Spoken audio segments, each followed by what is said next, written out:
点赞关注花他妈，好运伴你每一把。大家好啊，我是花他妈。元气骑士新版本 3.1.0 终于上线了。本次更新的内容虽然不多，但是做了非常多的优化。官方在公告里也介绍了一部分，当然还有一些没有介绍的，比如暂停天赋界面、次元之门的优化等等。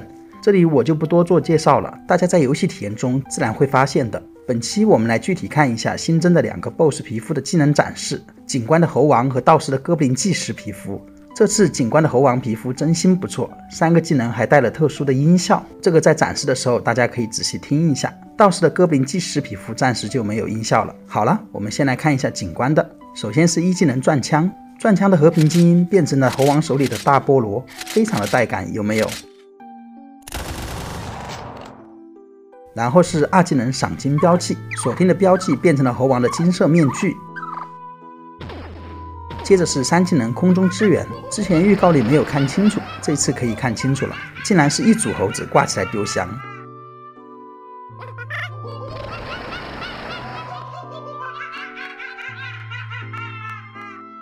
然后我们来看一下道士的哥布林祭司皮肤，首先是1技能万剑归宗，变成了哥布林祭司的面具，这里暂停一下就可以看清楚了。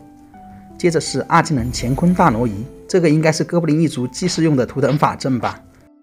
最后我们来看一下3技能御剑术，这个就非常有意思了。说是御剑术，我觉得更像是降头术，因为就剩下一个脑袋在空中飞，并且落雷，还是蛮不错的。